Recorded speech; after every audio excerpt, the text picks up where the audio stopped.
Imagine this. Suddenly, the lights go out, your devices stop working, and you're plunged into unexpected darkness. Are you truly prepared? Power outages can happen anytime, whether due to natural disasters, extreme weather, or technical failures, and the key to staying safe is preparation. This video is your ultimate guide to navigating blackout scenarios step by step. We'll discuss practical, actionable tips to keep you and your loved ones safe. From creating an emergency kit to managing access to essential resources like food, water, and power. Alternatives. Whether you're dealing with short-term outages or preparing for long-term disruptions, this countdown provides valuable strategies to reduce stress and help you stay in control. We'll also highlight crucial items you need to have on hand, safety measures to ensure your well-being in the dark, and ideas for maintaining communication when traditional methods fail. No matter where you live, blackouts can strike, but with a solid plan, you'll have the confidence and preparedness to face the unexpected. Stick with us and let's build a survival plan that works for you. 9. Food and water. When the grid collapses, the first terrifying realization comes fast and hard. There's no running water. The taps cough and spit at you mockingly, and you feel that sinking pit in your stomach when you finally understand what it means. The bottled water you've got in the fridge? It won't last. And when it's gone, so are your options. Without water, you won't survive past a handful of days. Your body will betray you, shriveling from the inside out while you're surrounded by the deafening silence of a world that no longer answers. That's why I've made it my first rule of survival for what's coming. You need a stockpile, not just of water, but of food that doesn't rely on electricity to prepare. The day the grid goes down will hit like the snap of a trap, but don't rush to tear into long-term supplies. Pack your shelves with canned chili, pre-cooked meals, or instant soups, the kind that need little to no effort to make edible. Every can or packet you open should feel like a reprieve from the stress and panic growing like wildfire all around you. I remember the first time I thought about what it would be like to take a single sip of clean water while others suffered. The guilt. Then I thought about the dry, cracked burning in my throat if I was the one left empty-handed. Guilt fades when survival's on the line. You must secure enough for yourself and your family before you're forced to face those hollow, begging eyes of neighbors who didn't think ahead, knocking at your door. It's a brutal truth, but in the dark, it's every soul for themselves. Without water, you will lose everything. Stockpile it now. Fill barrels. Buy filters. Prepare catchment systems. Because the moment the grid fails, everyone will be thirsty and the chaos will have no mercy. Cash. Picture this. You're standing at the counter of your local store, clutching the last few bottles of water or a loaf of bread. The lights are out. The scanner's dead. No credit cards, no debit cards. The clerk looks at you, stunned and helpless, as people start pushing and shoving behind you. Panic sets in. How are you supposed to pay? It's not like anyone trusts an IOU scrawled on a scrap of paper. Cash. This is when cash rules. If you haven't set some aside now, you'll be as good as invisible when the grid collapses. Banks will lock their doors faster than you'd believe. ATMs? Forget it. They're just useless chunks of cold metal in the dark without the power to hum to life. That digital, instant access to your funds that you've come to depend on, it vanishes faster than you can blink. And if you're standing there with nothing to offer, no crisp bills to present, don't expect charity when survival instinct descends upon everyone like shadowy claws. This isn't the time to be reckless or lazy. I've made sure to prepare enough cash, neatly placed in a safe spot in my house. A few $100s, maybe more if I can manage it, all in smaller bills. Nobody's going to make change for a $100 bill when they're deciding whether to keep a few cans of beans for themselves or sell them to you. And besides that, big stores will shutter instantly. It's going to be the corner stores, the mom-and-pop shops that cling to the faint order of trading when everything else collapses. Mark my words, cash will become your lifeboat in the storm. When electronics fail and the digital world crumbles, paper currency will speak louder than any plea or promise. It might buy you more time, more resources, maybe even safety. But if you don't have it ready now, the only baleful sound you'll hear is that terrible word whispered in the shadows, no. 7. Flashlights. When the darkness falls, it feels alive. It stretches and crawls into every corner, creeping into places the sun once filled. And when you're stuck in it, completely, utterly immersed, is when the terror seeps in. Each step, you're unsure where it lands. Each sound, amplified to ear-splitting levels. Is that the wind? or someone outside?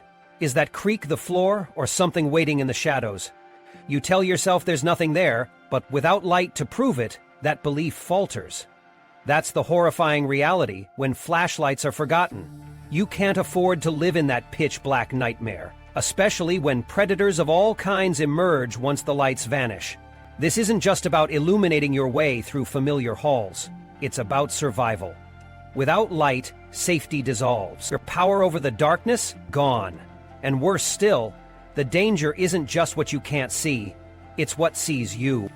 I've prepared a small arsenal of flashlights because I refuse to be caught stumbling through the void. Battery-powered flashlights are the first scream of safety, but batteries won't last forever. I've got crank flashlights too, the type where a twist of your hand buys you precious minutes of visibility. Solar-powered options? Essential, especially for the longer haul. I've even thought about solar generators for critical tools like a chest freezer, which could buy me weeks of preserved food when others are forced to eat their stockpiles, or worse, go hungry. You'd be surprised how fast the room closes in when your flashlight flickers and dies.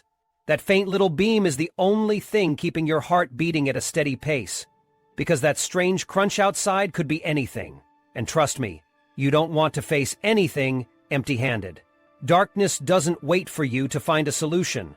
It's right there, wrapping itself around your throat the second you hesitate. Prepare now. Whatever kind of flashlight you have, however many you can store or recharge or crank to life, don't think for a second you've got too many. You'll need them all when the last street lamp fizzles out. And trust me, there's nothing more terrifying than spending your last moments in endless, unrelenting blackness.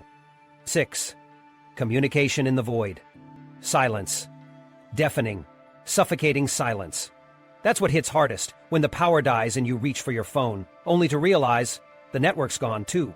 No Wi-Fi, no cell signal, no way to know if it's only you or if the entire city, maybe even the country, has come to a screaming halt. Without communication, you're nothing more than a castaway in the middle of a sea of chaos. Crank radios are lifelines in this abyss. Think about it. That winding handle could mean the difference between a shred of information or being utterly lost in the dark. Imagine hearing that distant, crackling voice reporting updates on the storm level, or announcing where relief zones are.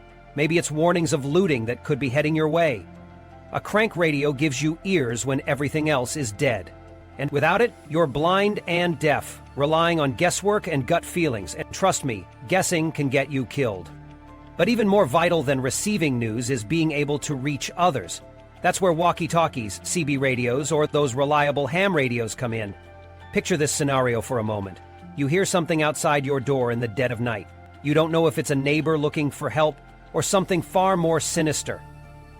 A radio link with trusted family or friends could mean backup is just seconds away. But if you didn't think to prepare, that safety net won't be there. You'll be isolated, vulnerable, and an easy target.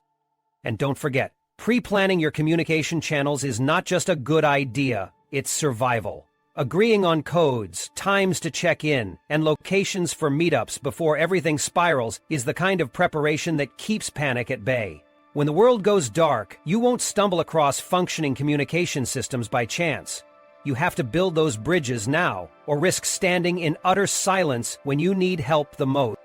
5. Medical supplies are non-negotiable.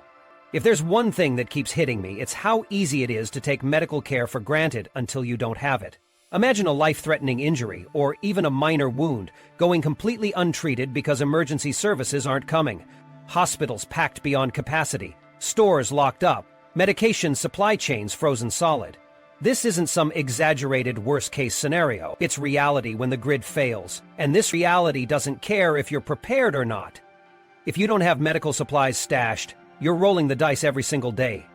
Bandages, antiseptic, trauma kits, these aren't luxuries, they're necessities.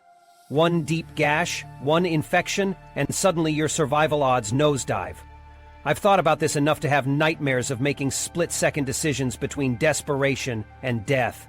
Do you risk trying to find help in the lawless streets, or do you suffer in silence and hope you don't bleed out? The right supplies, stocked beforehand, make sure you don't need to ask those questions. And it's not just about emergencies either. Consider prescription medications. What happens if the pharmacy down the road never reopens? What happens when your month's supply is gone but the blackout stretches into the next? Chronic conditions don't take a break just because the power's out, and without access to life-saving drugs, every passing hour chips away at your chances. You must stock up now while you still can. Don't make the mistake of assuming you'll automatically know what to include in a kit either. Guides and checklists are game changers. They'll give you a fighting chance to be ready for things you can't even comprehend yet. When society's thin veneer crumbles, you'll either have what you need to treat wounds, fevers, and infections, or you won't. And trust me, the stakes don't get any higher when lives are on the line. 4. Cold as the grave. The darkness comes with its own biting chill, but when temperatures drop and the grid stays down, survival turns into a battle against nature itself. There's no heating system to kick on, no warm shower to regain feeling in your frozen limbs. You'll come face to face with the unyielding cold, and it doesn't care if you live through the night. It's terrifying how fast hypothermia can set in, turning your home into a tomb of frost-bitten despair. Yet so many people think a few thin blankets will do the trick. They won't. You need alternate heating sources, or the ice creeping into cracks and creeping into your bones will define you. Propane heaters, kerosene heaters, wood stoves, these are what stand between you and the relentless freeze. Imagine sitting in unbearable cold, realizing with each trembling breath you didn't plan ahead. No fuel, no heat, just a deep eeriness as the warmth within you slips away. And here's the thing no one tells you. Supplies like blankets and sleeping bags aren't a backup plan. They're part of the front line against cold. Some even forget how life-saving a simple indoor-use tent can be, keeping body heat contained in an otherwise freezing room. Picture your family huddled together, knowing you at least planned for this. Without them, it's endless shivering and the horrifying reality that warming up may no longer be an option. But what if it's not just cold you're up against? What if extreme heat suddenly becomes the killer? Without power for cooling systems, the suffocating, sweat-soaked nightmare of unrelenting high temperatures isn't far-fetched. Planning for battery-powered or solar options, devices like the EcoFlow Wave can give you an edge. Ignore these backups and you'll find the elements don't forgive ignorance. Survival isn't about hoping you pull through by chance. It's about ensuring all your bases are covered before the grid collapses and leaves you to fend for yourself. The cold is merciless, and the unprepared won't stand a chance. 3. Manual appliances are the backbone of survival. When the grid dies, so does everything powered by it. Your electric can opener? Worthless. Your blender, your coffee maker, even your microwave. Useless relics mocking you as your stomach growls and your patience wears thin. This is the reality we've been blind to, lulled into complacency by the hum of modern machines. All it takes is one blackout, one sustained power failure, and suddenly you're thrust into a cruel, unforgiving world where every basic task becomes an uphill battle. I vividly remember the sound of my stomach gnawing and twisting when I first realized the power wasn't coming back. I walked to my pantry, hands trembling, only to realize I couldn't open my stockpile of canned goods. My electric opener sat there like a cruel joke. That's when it hit me. I had prepared for so much, but I had overlooked the simple, unassuming tool that could make the difference between eating and going hungry: a manual can opener. Just think about it. How many of us depend on convenience without a second thought? You'll need more than just a manual can opener. Grinding food, even making dough, becomes impossible without manual tools. You'll see your reliance on electricity for what it truly is: a glaring vulnerability. Hand-cranked tools and appliances like grain mills, mixers, and coffee grinders don't just make survival easier, they keep you from losing your mind. When life descends into darkness, there's a clarity that comes with a tool you can hold in your hand and trust to work, no batteries or power required. 2. Weapons will be your last line of defense in the chaos. Don't fool yourself into thinking people will band together in the dark. I've been there, surrounded by shadows, the cold silence broken only by distant cries and shouts. The veneer of civility will shatter. When the grid collapses, so does order. And in that void, desperation will breed predators. You won't just be guarding your supplies, you'll be standing between your loved ones and those who see them as resources to plunder. Weapons are not a comfortable subject for many. I get it. The weight of responsibility, the grim reality of what they represent. It's easier to pretend violence won't come knocking. But it will. I promise you, it will. History leaves us warnings, scars that we ignore at our own peril. Do you know what happened during the 1977 blackout in New York City? A single night of darkness saw over 1,600 stores looted, more than 1,000 fires set, and chaos reigning unchecked. That lasted just over 24 hours. Now imagine weeks, maybe months with no power. Imagine the predators multiplying, growing bolder, knowing there's no one coming to enforce the law. A firearm in your hand, if it's legal and you're trained, could mean the difference between life and death. And yet it's not just about guns. Knives, bows, even a sturdy bat, anything that gives you an edge when survival is on the line has to be considered. Because once that line is crossed, there's no going back. The shadows will be alive with danger, and you'll have to decide how far you're willing to go to stay alive. If you've underestimated the darkness, you'll learn the hard way why you shouldn't have. 1. Final thoughts on the fragility of the grid. The grid is a monster we've built to cradle our lives. Make no mistake, it's as fragile as glass. A single EMP, a hacker's keystroke, a natural disaster, or just an overburdened infrastructure could shatter it all. Then what? We've forgotten what it means to live without the safety net of constant power. And when that net is ripped away, most will fall and keep falling helpless in the abyss. I can't stress this enough. You've been warned, time and time again. But warnings get drowned out by the noise of everyday life, the job, the commute. I'll get to it later. You never will. Not unless you feel the weight of what's coming, the weight I felt as I stepped into the silent, powerless void during a grid failure. There's a terrifying silence when the machines stop, an eerie calm that promises nothing but suffering if you aren't ready. Preparing isn't about paranoia, it's not about fear-mongering, it's about survival. About facing the grim reality of the fragility we're all tethered to. Stock your supplies. Arm yourself with both tools and weapons. Plan as if your life depends on it, because it does. The scariest thing isn't the blackout itself. It's the knowledge that you could have been ready, that you could have seen it coming, but by then it's too late. You have an opportunity now to prepare for the coming darkness. Will you take it? Or will you sit in the light, convincing yourself it will always last? The grid won't protect you forever. When the lights go out and the world turns cold and silent, there won't be room for regrets, only actions. The thin veneer of safety is cracking. Don't be the one left trembling in the dark when it finally shatters.